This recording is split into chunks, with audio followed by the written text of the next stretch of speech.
Are you being annoyed by the Cldapi Library DLL error causing system instability? I'm Sophie Chen, a senior Windows support engineer, and I'll walk you through the diagnostic steps to fix your execution path. Before the walkthrough for Cldapi Library, note that a diagnostic resource for reviewing system references is linked below. This is the Cldapi Library, the Cloud Files API library. It manages the unmanaged localized orchestration of placeholders for cloud storage providers like OneDrive. It facilitates the data link between the local file system and remote cloud manifests, allowing files on demand functionality. Now that you're up to speed on the files role, let's begin the repair process. This error is usually caused by corruption in Windows system files.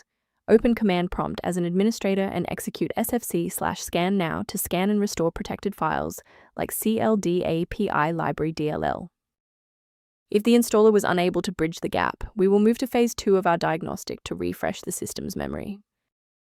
A system reboot is a reliable way to clear away zombie processes that might be interfering with Cldapi library. It's a low-impact step that ensures your operating system is starting with a synchronized environment. Before you restart, please bookmark this video or click the like button so that it's waiting for you in your library for the next step.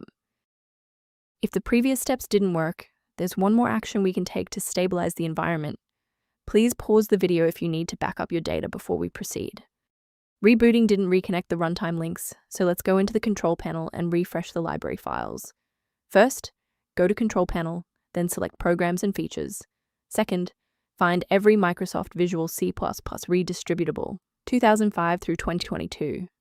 Third, right-click each and select Change, then select Repair. If that fails, download the latest all-in-one VC++ redistributable package from Microsoft's website. Please note that for DLL files with numbers, the number tells you which version to repair. For example, 120 equals 2013. Before concluding, I want to address a critical security consideration for maintaining your system's integrity. Using an incorrect or unverified version of Cldapi Library DLL can trigger a domino effect within your runtime environment, causing unrelated professional applications to fail without warning. Instead of relying solely on manual updates, you can maintain your system environment using a professional maintenance utility. Resolve library inconsistencies and review system architecture using the reference below for information related to your Cldapi library environment. To ensure you always have a professional diagnostic path for Cldapi library or system errors, hit the subscribe button and keep this channel in your toolkit.